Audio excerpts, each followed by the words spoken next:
And I think when governments try to restrict art, it's actually those governments that have maybe even more clearly than other institutions or other countries or other governments understood how powerful the arts can be.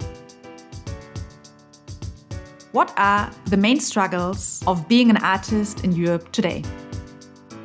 The pandemic has been horrendous for many aspects of our lives.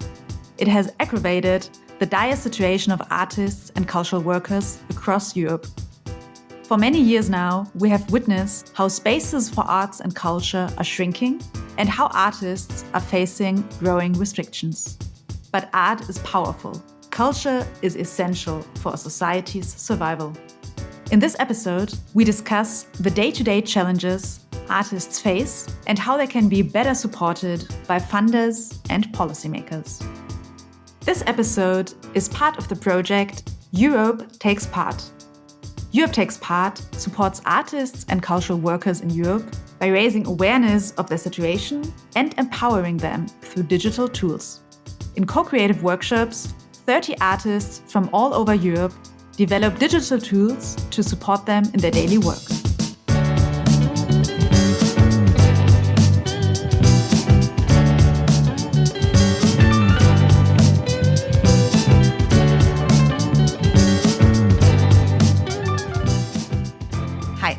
My name is Raffaele Hoppach, and you are listening to Talking Progress, a podcast by das Progressive Zentrum. This podcast explores new ideas for social progress in Germany, Europe, and transatlantic spaces. Today we talk about the situation of artists and cultural workers in Europe. What is their role in society? What are their current challenges? And what do innovative approaches in the arts and culture sector look like? We are sitting down today with Anastasia Lemberg-Lvova and Gitte Zschoch, two women with very different backgrounds. Both have great insight into the arts and culture sector in Europe and bring unique perspectives and experiences to the table. Anastasia Lemberg-Lvova is an artist and founder of the project Structura. Structura is a pan-European initiative that aims to create more opportunities for young people in the art sector. Originally from Moscow, Anastasia has received training in Belgium, the Netherlands, Russia, Estonia, and is currently based in Finland. Her Structura flagship project will gather 150 aspiring professionals in the fields of visual and performing arts. Gitte Zschoch is Secretary General of IFA, das Institut für Auslandsbeziehungen, which is German for Institute for Foreign Relations. IFA works with partners worldwide for freedom in the arts, science, and civil society. They support artistic and cultural exchange and act as a center of excellence for international cultural relations. Anastasia, Gitte, welcome to our podcast. And it's really nice that you're here with us today and willing to share your experiences. Hi, happy to be here. Hello, very nice to be with you. I'm very excited to talk with the two of you. Let's jump right into today's topic. Our project, Europe Takes Part, is about strengthening artists and cultural workers in Europe. And what we want to do with it is to oppose shrinking spaces in the arts and culture sector. The term shrinking spaces refers to the increasing restriction of civil society's scope for action. For example, the restriction of artistic freedom. So, Anastasia, Gitte, what does the term shrinking spaces mean to you? Do you have any personal experience with it? Anastasia, maybe you want to start? Yeah, I was thinking about this, and I have quite a few associations with shrinking spaces. The very first one has to do with the pandemic. We used to see the city or a town as a playground for artists. You can go to galleries, you can see exhibitions in office spaces, in shopping centers, and then all of a sudden, bam, it shrank to the online space, or just walking around and trying to look into windows, which gave some room to creativity. For example, the gallery I worked for, Coco Gallery, when the pandemic hit for the nth time, we decided to put some binoculars on the windowsill on the outside of the gallery so that people could, when it's dark outside in the evening, take the binoculars and look into the gallery where the lights were on. So it gave us room for creativity, but it took away quite a lot of the spaces that we used to use for seeing the arts and interacting with them. And one that is another association that has to do more with my experience in general. You see a lot, or you hear a lot about young people's experiences, and it seems that you have to fit a more and more narrow mold in order to be taken seriously in the art world. As a young person, you have to know this certain kind of people, you have to go to certain kind of places, and it seems that more and more opportunities are being made available to a smaller and smaller group of people.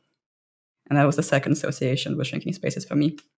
Thank you for these two really interesting insights. Gitte, what is your view on shrinking spaces in Europe? Thanks for the question. And Anastasia, I also thought along the same lines as you, thinking about shrinking, what has shrunk recently.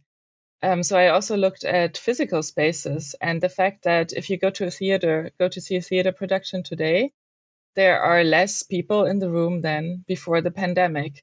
And so crowds, communities have definitely quite literally shrunk. I think there's also a beauty in it because it creates an intimacy that might not have been there before. But of course, it also makes art even more, not necessarily elitist, but I think what Anastasia was also referring to, that opportunities are available for less and less people. In a way, now when you go to see a theater production, it's sold out quite quickly, for instance. And then who are the ones who actually still go now to see productions, for instance, or who go to a gallery? And so, the question of access has maybe been underlined in a new way now. Rafaela, when you made your introductory statement about what shrinking spaces are, you also talked about the restriction of freedom of or artistic freedom, freedom of speech, freedom of the press, and I thought about that as well because I think what we are seeing is that groups of people are becoming more political or maybe more vocal also about ideologies. I think borders between thought or ideas are more apparent than before. I think there are also more countries where governments are restricting the arts. And I think this is a development that has been unfolding for the past years. And it's frightening in a way. I have worked in countries, you mentioned that I was working in Kinshasa, the DRC, Democratic Republic of Congo, where there is an environment that is not necessarily supportive to the arts. And what we see there is that arts do continue. People go and produce art, and the powerful potential that arts can develop comes more into play in those environments. And I think when governments try to restrict art, it's actually those governments that have maybe even more clearly than other institutions or other countries or other governments understood how powerful the arts can be. That's interesting to hear and kind of fits perfectly to my next question, because I wanted to ask you about the role of artists and cultural exchange in a society. So the topic of the role of art in society was raised a lot in our Europe Takes Part workshops. And I would be interested to hear what you think their role should be and to what extent this is realized right now. Gitte, would you like to go on? I thought I would let Anastasia answer because she's the artist. So then we let the artist start. I am from Russia. And I have friends from Ukraine, Belarus, Turkey, and a lot of friends from EU member states. And my own background is mixed in that sense. I grew up in Russia until I was 14, and then I moved to Estonia and started moving around European states. So combining those outlooks of an EU member state and of a European state that is not in the EU, I have come to see an artist's role as free as possible. Meaning, even when you start talking about who is an artist nowadays, there is no definition. Basically, you can throw around sentences like an artist tells you when he's an artist, or an art piece is one when an artist states it is one. And that leaves a lot of room for exploration. You can connect any field of life or any industry to creative thinking, and to allow people who are good in combining different things, or maybe good at processing different thoughts, or good at putting on a canvas their impression of societal shifts. You have people who are good at very different things, but they're still a form of artistic expression. And I feel that interesting pieces I have seen recently are a combination of very different factors put through the prism of the brain and the eyes and the hands of an artist. And as a very global sort of understanding of an artist, I would say this: a person who is able, through the prism of their own being, to kind of show a perspective that is new, or to combine things in a way that is new, or to shed light on something that is left aside, or even show something very familiar in a new light. I think being critical of what's happening around them, and being analytical about things that they know and understand, and presenting their understanding in a way that speaks to the audience. Maybe it says a different thing to the audience, but it starts speaking to them. And I recently have been thinking a lot about artist versus propaganda machine bit. And I think we're going to talk about funding, but there is a lot of debate about where money goes, especially in states where freedom is restricted because of political processes. Films being made for insane amounts of money that have very little artistic value, and that become a sieve for giving funds to a certain group of people. Are we still calling those people artists? Yes, we do on paper, but do we want to dig further than just what's on paper? And then on the other hand, you have very talented individuals who are stuck in their studios, who have a very particular understanding of the world and want to pour it out on canvas or whatever medium they use, but maybe they are shy or not good at networking, and you never get to see this. I've been thinking a lot about this huge disparity between what gets shown and the value of what it is, and what gets left behind and the value of what that creation could be. That is my long answer to your question. Thank you very much for this answer. I really like the wording through the prism of one's own being. This was nice. Gitte, what do you think of the role of art and cultural exchange? To me, art is something that opens up different questions in a different settings. So it's a bit of a meta space of our societies. I like going into galleries and being confronted with, or galleries or art spaces, or anywhere where art is produced. I think it should be produced more outside of galleries. Yeah, I think art can ask questions in different ways with different materials, addressing different areas of our mind, our bodies. And I also agree with Anastasia that there's a critical function also of the arts in our society. That's at least what I find myself attracted to. Art that makes me think, that might also stir up emotions that I'm not necessarily used to, or that raise questions. So yeah, I think that art and artists can ask questions and can sort of put their fingers at the pulse of our time in a way that other media can't. And that for me is critical. And I also think that I am attracted to art that does that. Of course, there's also a way of saying l'art pour l'art, for instance, where it's about aesthetics, the good, the beautiful. And to me, personally, that is not something that I respond to in a way that makes me want more. I like art that raises questions. And I think that when your question was also about cultural exchange. So that is, to me, the intersection of art and artistic production and the international. And I think that's important because our world is growing closer together more and more, and our global society benefits if we know each other more, and if we understand each other, if we see ourselves, if we see the world from different perspectives. And that's why I think there is an important role in artistic exchange and in enabling mobility and enabling also encounters and co-production between artists and art professionals from different countries in the world. So I see this giving a new perspective and asking questions is important for both of you. Anastasia, I would like to stay with your personal experiences in the arts and culture sector right now. Maybe you can tell us a little bit more about your journey as an artist and how you did end up starting your project, Die Structura. Sure.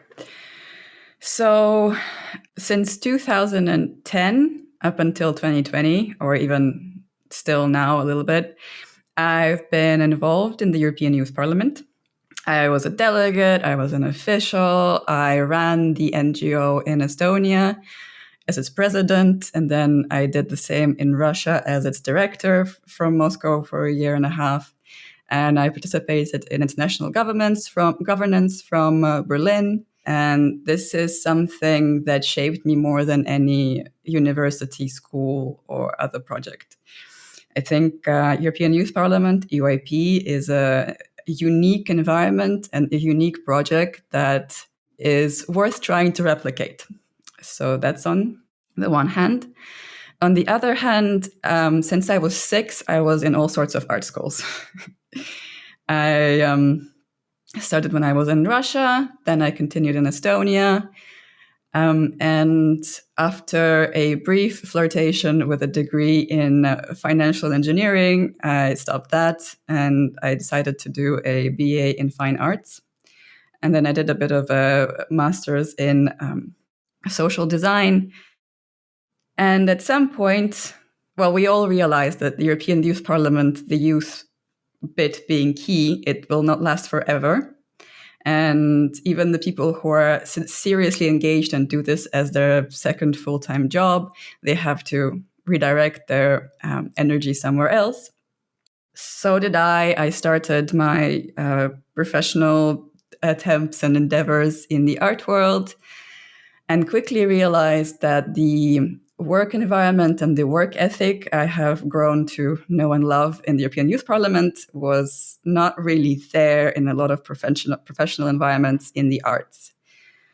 And a lot of the thinking that I was encountering was that this is just the way it is. You have to transition to your working life and it's going to be different.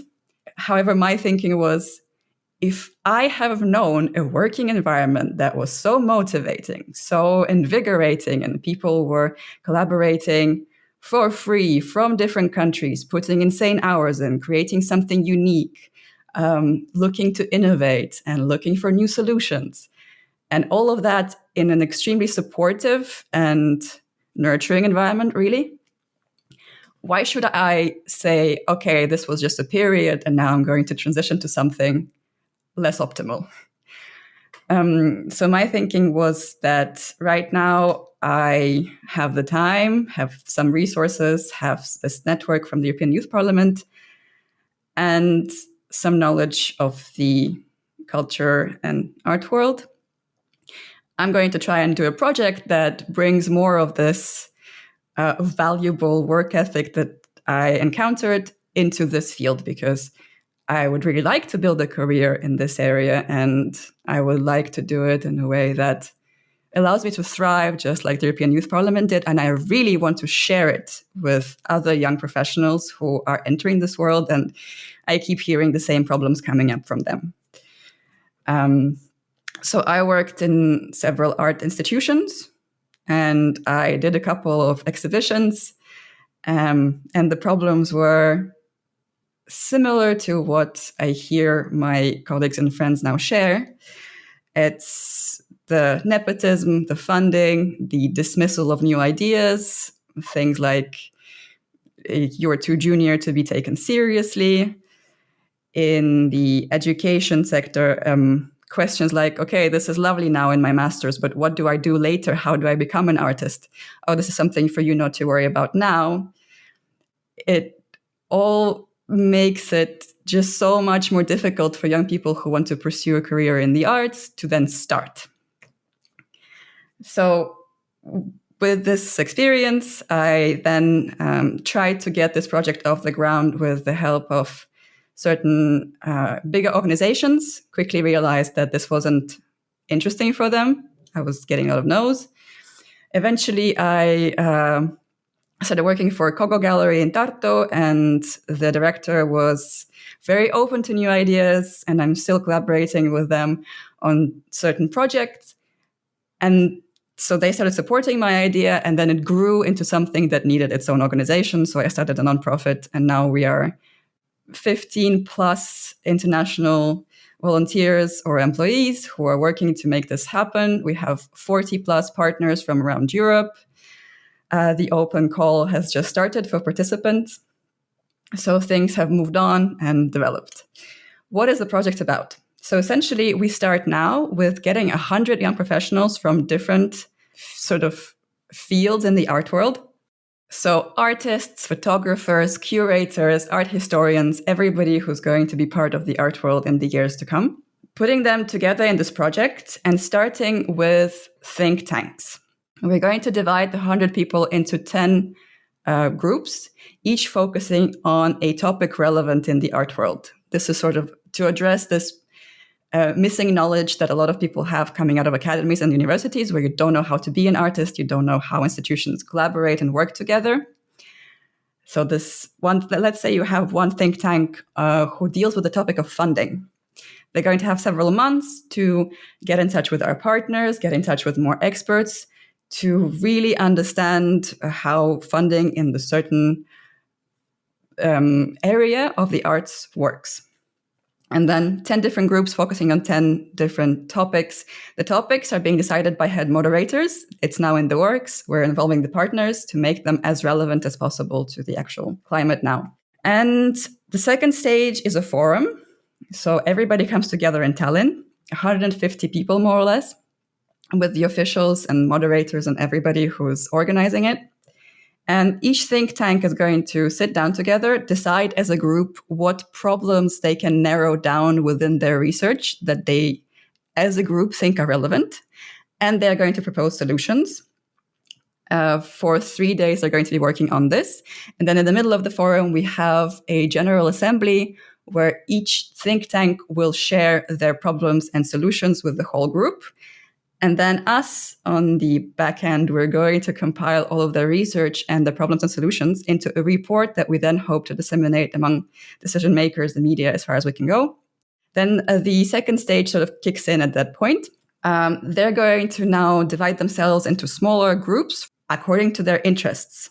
That's what they're going to focus on. They're going to sit down for the following 3 to 4 days and start coming up with a project to do together, including funding, communication, production, where to show it. And then the very last day is all of these groups, around 20, presenting what they have come up with so far. Then everybody leaves the forum, and for a year after that, they're going to be actually realizing the projects they set out to do, with some mentorship. There's going to be a check-in session in the Netherlands. And once everything's done, wrapped up, and shown around Europe, we're going to collect feedback from these young people asking, so you did a lot of theory research at the beginning. Now you have practical experience of doing this in Europe as an international group. How did it go? What did you learn? What would you like to address as an issue? And what would you like to share with future generations and people who are interested in doing something similar in the future? Wow. Thank you. Can I ask a question? Of course. Go for it. Thanks, Anastasia, for explaining Die Structura to us. I think it sounds really amazing. And your background of having these transnational experiences also allows you to bring in and create something new from these experiences. What I would like to know is, when I looked at the website and when I tried to understand the project, it looked like that sort of providing information to young artists about how the art world works and how the cultural sector works. Like, how does funding work? How do you get access to this sector? That played an important role. Did I understand that correctly? And that you basically started there and then also said, we also want to put this into practice, which is why groups can then also sort of test and test ideas while you're also observing and evaluating that? So this first bit, you understood correctly. The idea is to sort of bridge the gap that we have identified in a lot of people's education, where you know how to paint, how to be a painter, you don't know how to be an artist, and how to create connections. This was the starting point. We wanted to do an event that would help people to understand how it actually works, create some connections, peer-to-peer support, and work from there. And this comes from the European Youth Parliament. This is how most events are built. You have committees that are based on the EP format, and they discuss topics. What we wanted to improve with this format is something a lot of us have found frustrating, is that you work for 10 days, you have a resolution that reflects problems and solutions inherent to a certain topic. They are sent to the European Parliament and they are disseminated a little bit, but that is it. There is no tangible outcome that you can then say, here, I did this. This is my work. You can go and see it. Because the resolution is particularly dry and not really interesting for people to go and say, hey, read this. And to address this, our solution was to have these practical groups. And it also made particularly a lot of sense for the art world, because everything we know of it is project-based. You do need to collaborate. Let's say if you're making an exhibition, you have to work with the gallery based on this project, with your curator, with management, and so on. If you have people who are teaming up with you, you have to involve them, coordinate this. And it seemed like a particularly valuable experience to make it easier for our participants, because we have our partners and the support system, to go and do it, to just really have, if it's their first international experience with lots of people from different countries, then that's that. If it's a second one, that they can learn from each other. And if they want to try something new, that's a good environment to do so. So yes, the answer to your question is we started with the idea of learning more about the structures and how things work, and moved on to improving this bit that we already know how to do with a new bit that is really more of a first time we're doing it. And I think is going to be way more valuable than just understanding structures and networking for a couple of days in Tallinn. Thank you. Gitte, when hearing the challenges that Anastasia just described, do you see any parallels to your work at IFA and the projects you're working on there right now? When I reflected on Structura before we started this podcast, I was really amazed by this approach to learn and confront yourselves with maybe areas of the cultural sector that aren't as well formed as they could be. And because I think you didn't go into so much detail about it now, Anastasia. You mentioned it in the beginning, that opportunities are open to fewer and fewer people, for instance. And when I look at the cultural sector, I think it is quite idiosyncratic in a way. On the one hand, we want artists to hold their fingers on the pulse of society, and we want to be critical about society. But on the other hand, the art sector itself doesn't necessarily put into practice what it criticizes in the overall society. And so we have working conditions that are exploitive. We don't really think about the how we practice art, or how we manage art, or how we produce art. But we're very concerned with the what. And that's what I was really amazed by Structura, is that it takes that into account while also not forgetting about the what.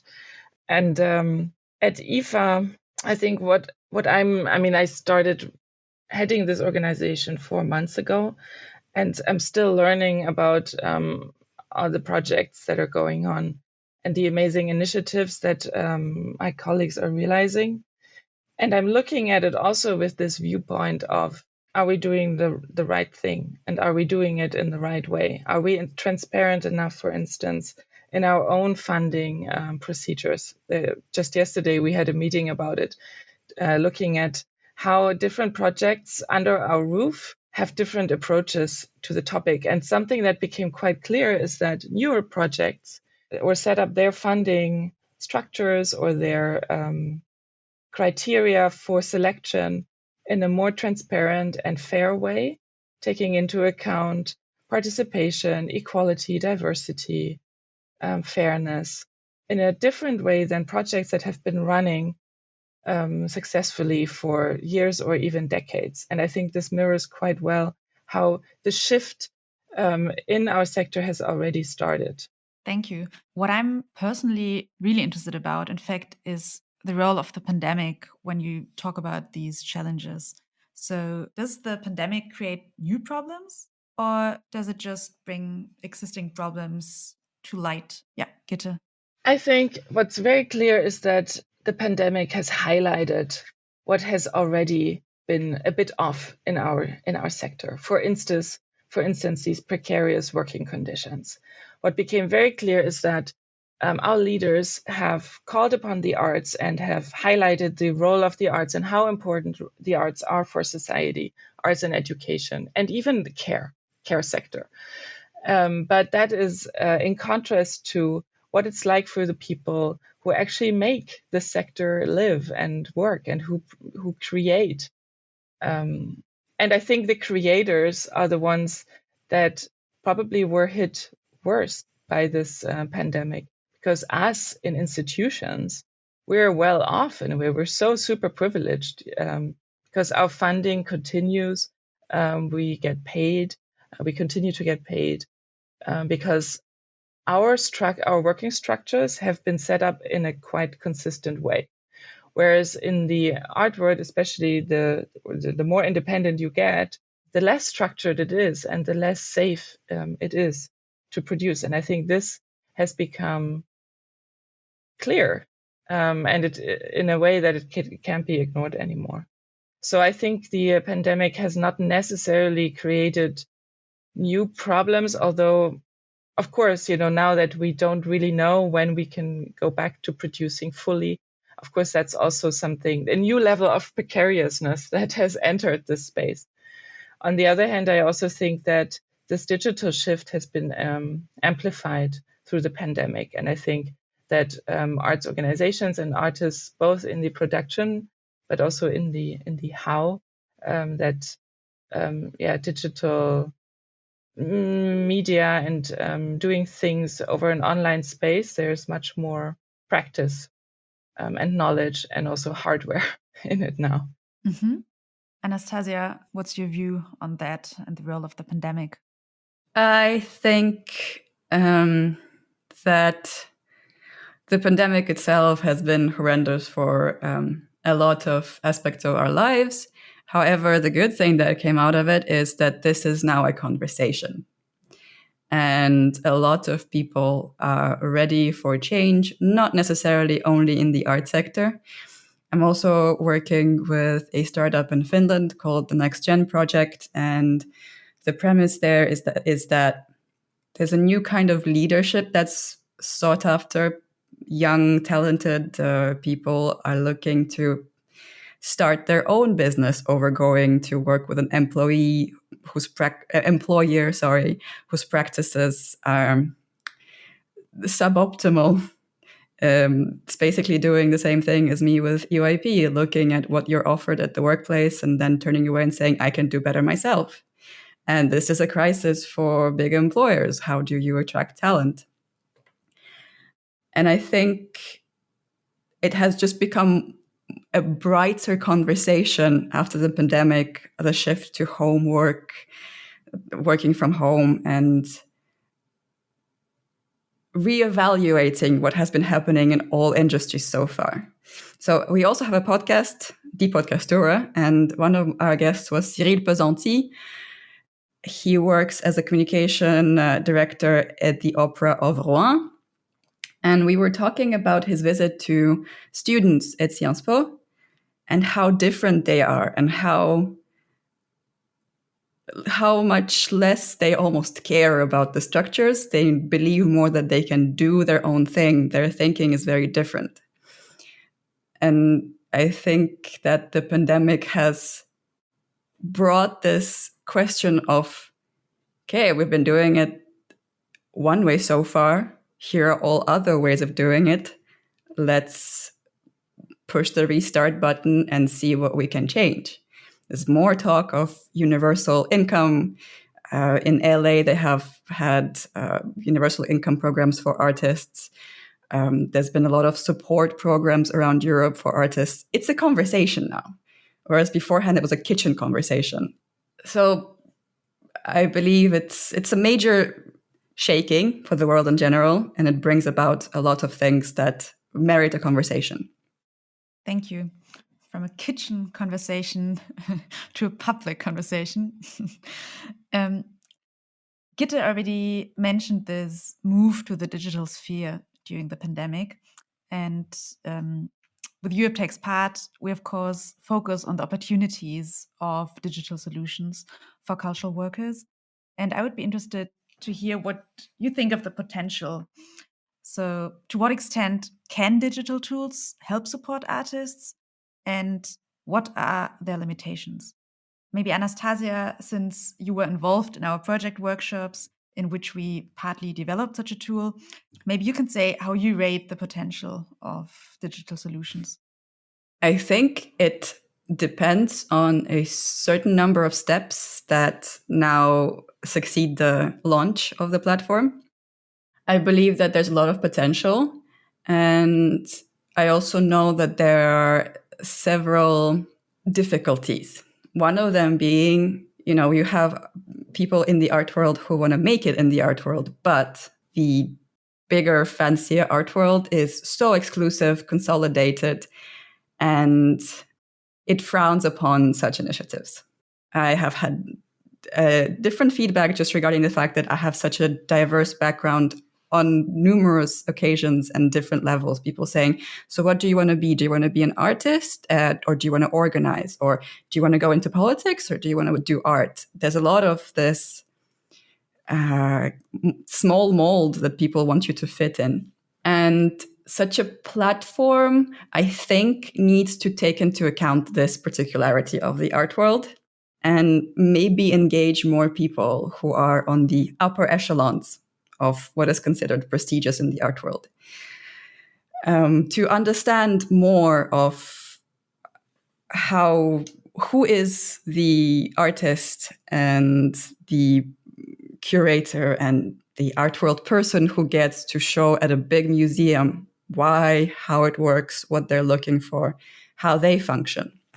I think a lot of EU-funded things I have been involved in invite me, the kind of person that I am, very active, different kinds of background.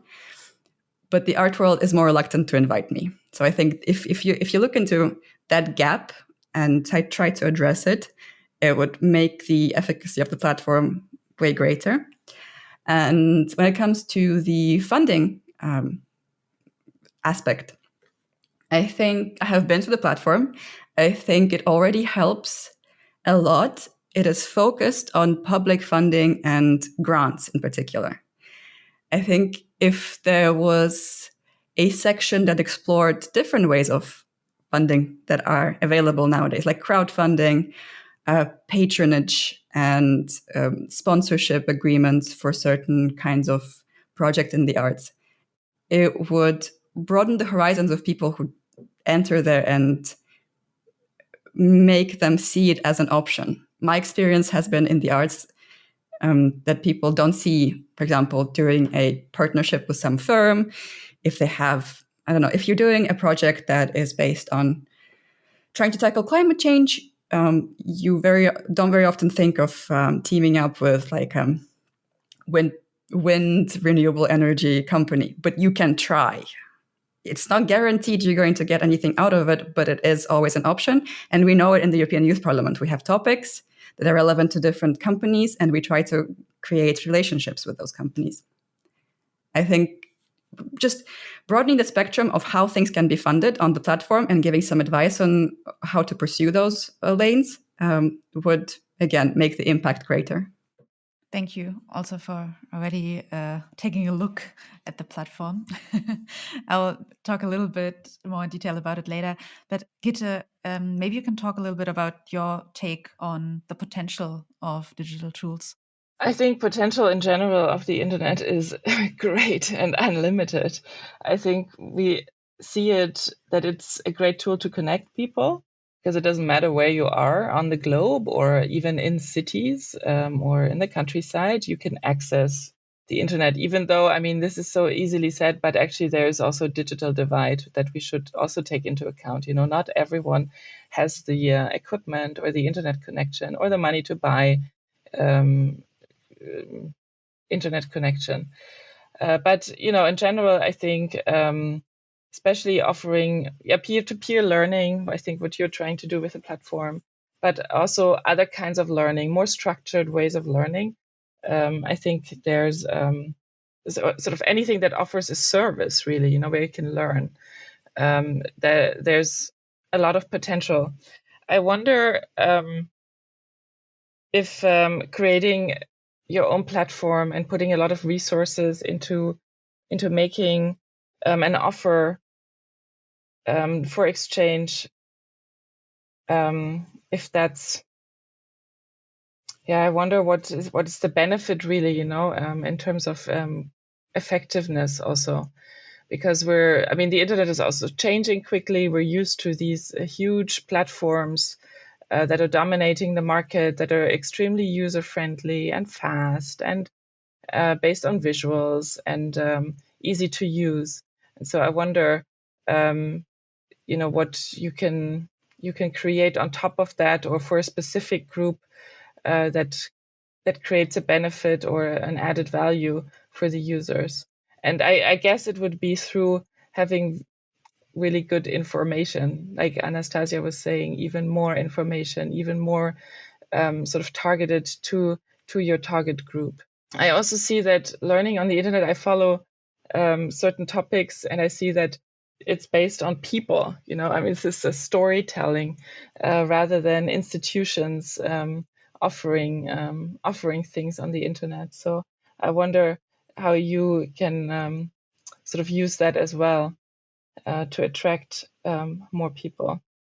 In the end, I think that as humans, we're social beings, so we will always need direct exchange and meeting in a physical sphere. While at the same time, it's true that there's so much you can do already on the internet. On the internet, that big thing that we're talking into right now. Thank you. I would like to stay focused on our workshop discussions, because many of the artists from across Europe in these workshops mentioned financing and project funding as central challenges. And one of the participants summed up the status quo as, I quote, "Everything revolves around funding rather than artistic work." And another one specified, this is my favorite quote, because it's very precise: "My problem is the access to European funding. I want to apply for an EU program, but the category director that fits me is missing on the form. They have now been working on this button for almost 2 years." Anastasia, when talking about funding, what are the main changes that you personally would like to see? Funding is a pool of misery. It is true. So, okay, now with Structura, we are applying for different funds. We have Erasmus Plus now supporting the event, and we got it from our second attempt. However, again, coming from my previous experience as an EYP and just going to events and being aware of what things are going on, it is a pool of misery. For example, Erasmus Plus it is an unwritten rule, and we were made to understand that if the fees paid to all contractors collectively, so accountant, designer, project managers, everybody exceeds 20%, your application is not going to be taken seriously. On the other end of the spectrum, I was talking to a partner from the Netherlands, and she was saying that the funding they get from the state in the Netherlands is structured in a way that if you don't write enough of a fee for the person organizing and the artists, your application is not going to be taken seriously. There are language requirements. There are so much depends on who is going to be evaluating your work. One particular frustration with Erasmus Plus is the platform. The first time we applied, it crashed several times, and we had to wait for, I think, 3+ months for a response because the platform was acting up, and that has been the case for many years. EOIP endeavors also have had this problem. So in the end, we got a negative response essentially 3 weeks before the deadline for the second round. So a lot of sleepless nights were put into improving the application and applying again. And as an artist, my experience with funding is also quite bleak. I did an exhibition in 2020. It was a project that started in 2018 from a gallery in Italy. Then I went to Armenia to a big event. And then I did an exhibition with portraits, video, interactive stuff, and text. Essentially, the topic was, I asked 100 young people in Europe, what would they improve in their home? It could be as small as having more trees in their street, or it could be a different foreign policy. I got a lot of replies, and I narrowed that down into 52 cards with the written answers. And I did 6 portraits of these people, depicting them and what they wanted, their wish on there. So it was a big mix of different things. And it seemed like it was a good opportunity to make the European dimension emphasized and get some funding on that front. All of my attempts failed. I did apply for several sources of funding. I ended up putting over 5,000 euros of my own money to make this happen, more with travel and all of the 2-year research. I did side jobs as a designer, photographer, translating from French to Russian, selling paintings. I did a crowdfunding campaign that got 1,000 euros in like very contorted ways because Estonia is not on the list for the platform, so I had to go for France. Essentially, I financed it. I did all of the communication. The gallery that eventually showed it, I even printed curatorial texts, and I had a box of them in the back room. The last day I came back to take down the exhibition, there were 4 packs of these texts in the back room, and only one in Estonian, or only one in English and 0 in Estonian in the actual gallery space. Whereas I had asked them to keep replenishing the supply. I got 100 euros of an artist fee and 500 from the state as a support to make this happen. And in the end, my experience was that, funding was my pocket and a lot of extra work. At the end, I basically worked all days, no weekends. I only took 2 days off because I had a migraine. I did an open studio in a different gallery. It was insane. It was a lot of work. I had 4 interns, a curator, and I managed to pull it off with this team because I had the experience of running events before and could do it on the budget end. Yes, funding is a big question that needs to be taken care of for any project you do. And it's easier if you already have an in with a certain funder. And if you're known and if you're working with a big gallery, it's much harder if you're new and you're trying to do something ambitious. Okay. Thanks, Anastasia, for sharing that experience. I think that shows quite well how much time and energy and resources go into finding money. And all of that work is, of course, unpaid, which brings us back to what I said before, that the art sector is so precariously organized. And I guess, as you were talking about it, I wondered why is talking about funding also why does that take up so much space? And I think the reason is because there's not enough funding, especially when you look at these EU funds that you were talking about. The reason why access to it is so difficult is because competition is extremely high, which is because there's so little money in the first place that people compete for. And as you were talking, I was wondering, what could be a solution? It's difficult. I mean, it's easy to say we need more money in the arts, and I think there's absolutely truth to it. And when I was working in Brussels, I was much more involved in sort of lobbying, lobbying for more funding for the arts. And we need to provide politicians with arguments.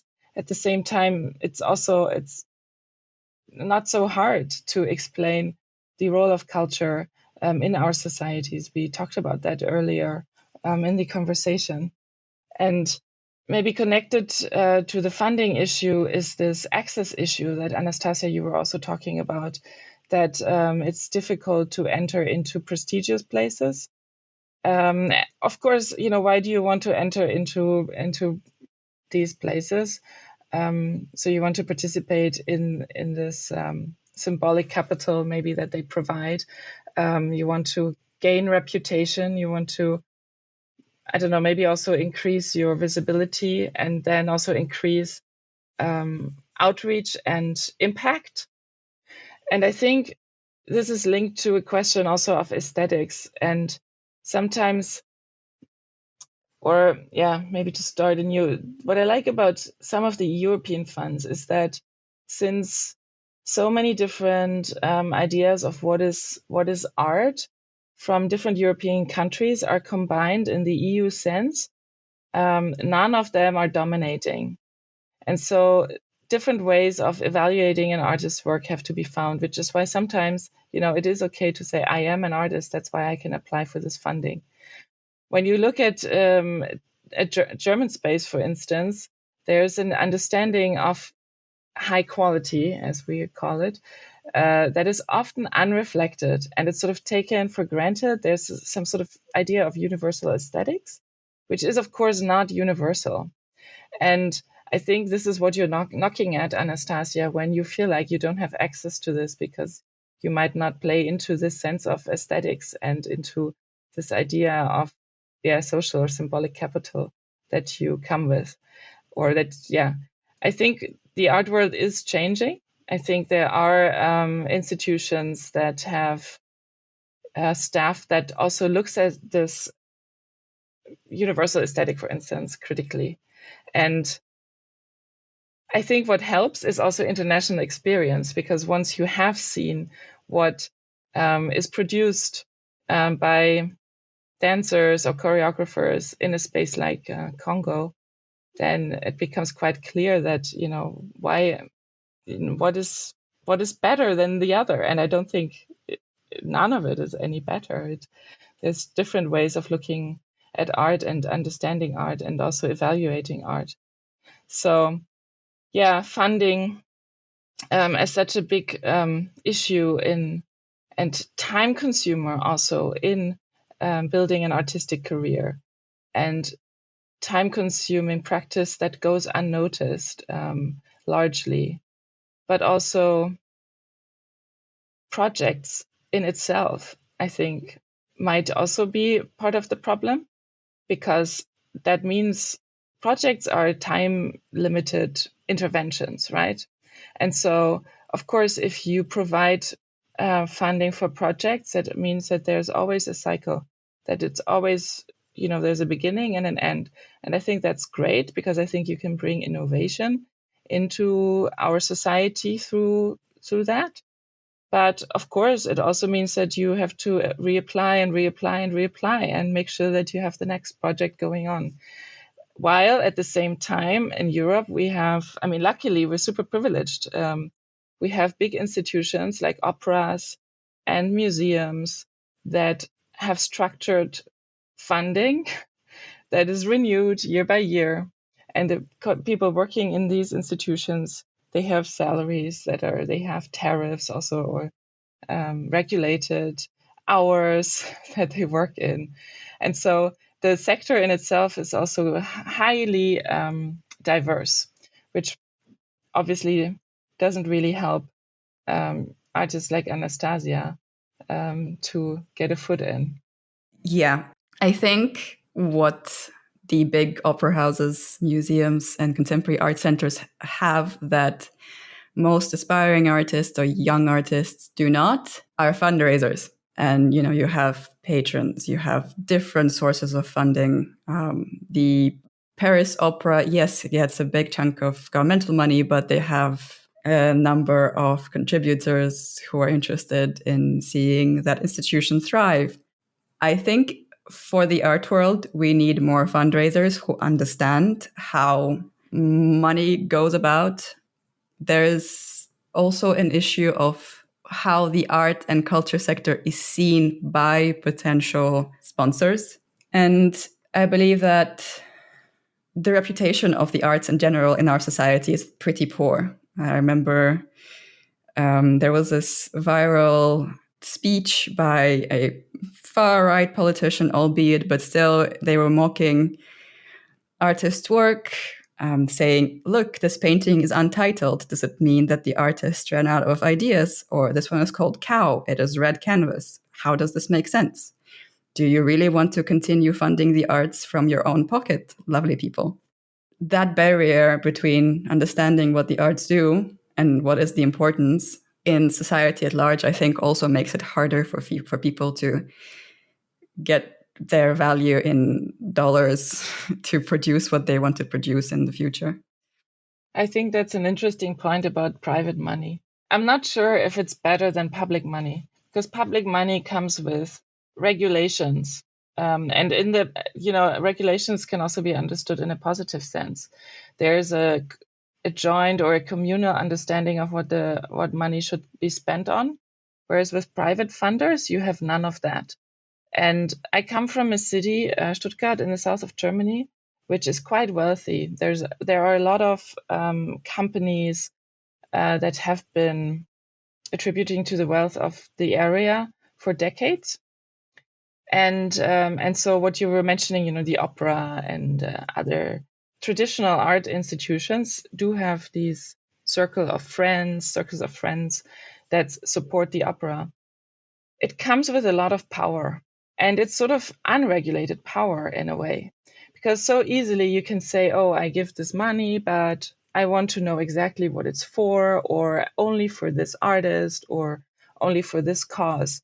And this is just in the small framework of an opera, when you look at larger NGOs and what they're doing, there's no regulation. Private money can go anywhere. And I think that's also something to take seriously. And I also think that the amount of resources that are put into finding public money, finding private money is also, it's also resources. And it's like, you need to be a certain way in order to be understood or to be successful. I think all of that is true and should be explored, and we can definitely become better and more professional at it. At the same time, I also really clearly see the limits of this. And I would wish, that we had a bit more of a private funding tradition, like in other countries from the Anglo-Saxon world, where it's also okay to give money and then say, you are the professionals and you do with this money what you deem right. If we had that, I would be all for sort of milking more money from these from companies. Yeah, and of course there's exceptions. There are private foundations that do amazing work and that have really amazing regulations about how the money should be spent. I do see, however, that this power issue in private money it's something new that I'm learning about, and I find it quite interesting because who has that money? It's families that have maybe been around for a long time. They belong to a certain strata of society. It's not young people with a background like yours, for instance, Anastasia, with a very international background, come from Russia, or in Germany, we have lots of people who have Turkish background, for instance. It's not those people that then get a say in how our arts organizations are run or what kind of programs they offer. I was thinking, for IFA, I'd much rather have a circle of young people supporting us and thinking with us about what our work should be like, what we should do, than to put money or to put our resources and time into talking with wealthy people in the realm of our organization. Just also with where does my time go? What kind of circles of support would I want to form? And so there we're back at funding in the large sense and how time consuming it can be, and that it's work done. Mm-hmm. In my case, not for free, but just also priorities. Mm-hmm. Yeah. Since we were already talking about private versus public money and regulation, let's talk politics for a second. What do you think, what role can national governments play in supporting artists? And what should take place at a higher, for example, European level? Gitte, what is your opinion on this? I remember looking at our political leaders in the EU and or through the lens of who does what for culture. And you see huge differences in the traditions of our of the EU member states, for instance. We know that Angela Merkel, she often, I think maybe every year, went to see the opera festivals. Emmanuel Macron, he held a speech in Ouagadougou announcing unilaterally that art objects should be restituted. Then we have Italy, where the late David Sassoli, the president of the European Parliament, openly engaged in events or conferences of the arts sector. And in Italy, there's strong support for cultural heritage, for instance, on the highest level of political leadership. And I think we could have more of that and a better understanding of what culture is and can do for a society on those levels. On the EU or on the multilateral levels, what helps is to have that same support. And I mean, the EU does, or the EU coordinates the activities of the member states, and the EU can enter into fields where it can do a better job, basically, than the member states alone. And so they can fully reach that potential by laying the groundwork for regulations, for instance, or helping the arts become less precarious, for instance. And I also want to say, I mean, there is an even higher or broader level, which is the UN. So, for instance, there's the UN Charter or the UN Convention on the Rights of Persons with Disabilities, saying that access should be granted in all spheres of society to persons with disabilities. And I think when we look at the art sector, we have a long way to go to implement this policy or this convention. And it's not to the individual artists or theaters to incorporate these ideas into their projects. It's a political task to do. And so this is where we need governments. And when I look at the status of inclusion in our theaters and art spaces in Germany, for instance, there's a long way to go. Thank you. To wrap up our conversation, I would like to ask both of you one final question. If you had one wish for cultural policy, what would that one wish be? Who wants to start? Anastasia? I'd need a second to think. One not very thought through kind of whimsical idea. Again, going back to funding.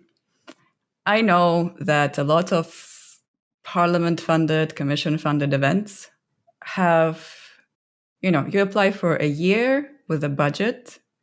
And if at the end of the year you have actually spent less than you applied for, it is not very good, makes you less likely to get the same amount next year. There's a whole race to vamp up the spending.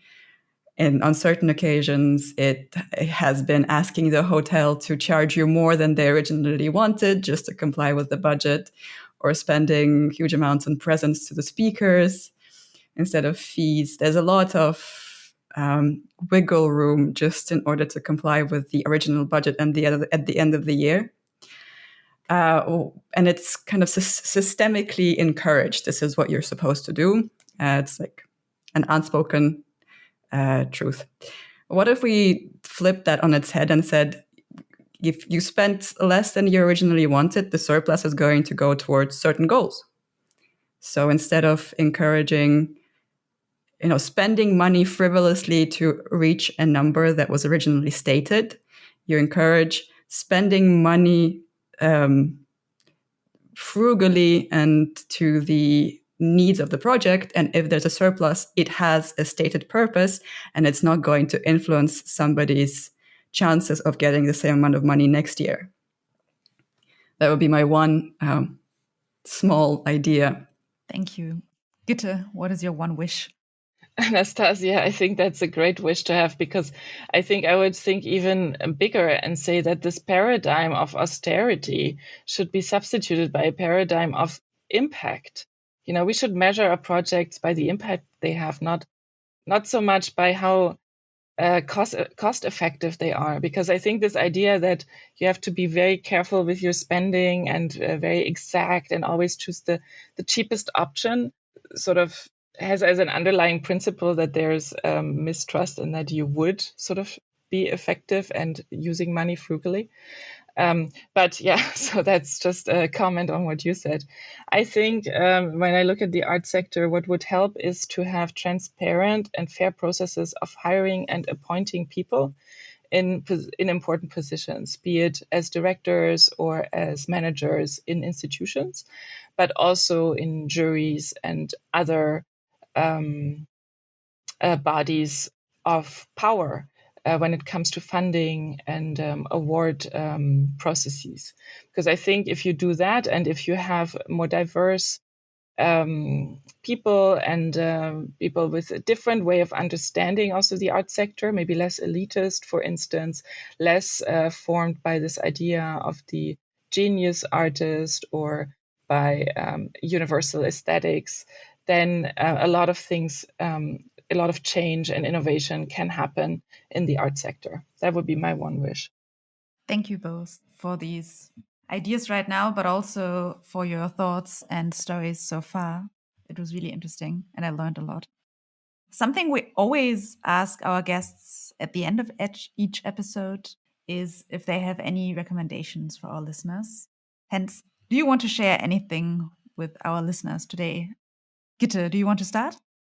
Yeah, I can do that. As I was preparing for the podcast, I was actually thinking, because in my spare time, I hardly look at cultural policy or cultural relations on this sort of reflective level in English, at least not recently.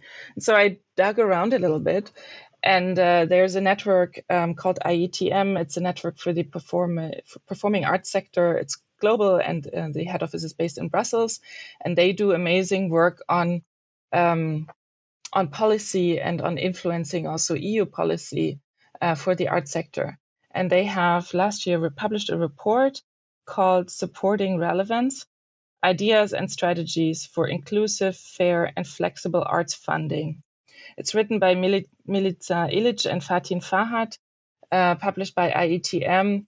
I had a quick look through, and I think they really dissect the art sector, what its problems are today, and offering ideas and solutions or strategies for the art sector to become more fair and more flexible and more inclusive. Cool. Thank you. Anastasia, do you have a recommendation for us? Yes. I was thinking about this from the perspective of a young person trying to make it in the art world, maybe not specifically in Europe, but in general, to give an idea to viewers and listeners of what it could be. And there is a film called The Art of Making It. I'm not sure if it's widely available yet. It's doing its rounds in screenings at festivals. I think it should be widely available this year. But it asks the question, what does it take to succeed as a young artist today? and finds that the answer is quite complex and somewhat bleak. I think it just gives you an idea of what you are expected to be and who is expecting this of you, and how the scenario of trying to make it as a young person in the arts would look like. Thank you for this recommendation. Now we have something to read, something to watch, and I will add my personal recommendation for our listeners, which is the European Hub for Civic Engagement, our online platform for exchange and networking, which is open to all civil society actors. Just last week, we launched the final product of our Europe Takes Part workshops, and all users of the European Hub for Civic Engagement have now access to a new funding module that includes 3 things. First, a message board to get inspiration, to find project partners, or to get peer support in the area of funding.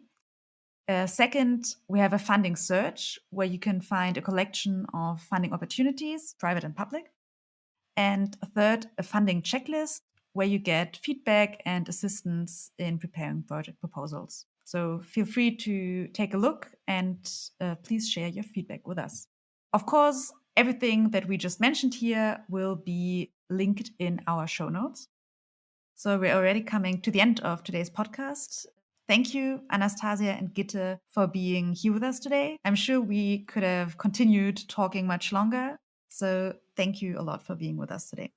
Thank you for having us. It was a very interesting conversation. I enjoyed it very much. Thank you very much. I also enjoyed this conversation a lot, and learning about your initiatives, Anastasia, was really great. Thanks for sharing. Thanks for listening. We hope to welcome you back soon at Talking Progress. This episode is part of our project Europe Takes Part, carried out by Das Progressive Zentrum, together with the Goethe-Institut and supported by the German Foreign Office. Europe Takes Part aims to empower artists and cultural workers in Europe and bring their situation into the focus of public debate. Learn more at progressives-zentrum.org or check the link in our show notes. This podcast was produced by Niki Hoffmann for Das Progressive Zentrum, with music by Armin Moalem. It was supported by Sophie Borkel. A very big thanks to all of you. My name is Raffaela Hoppach. Thanks for listening. And catch you at the next episode of Talking Progress, the podcast that explores progressive ideas for Germany, Europe, and transatlantic spaces.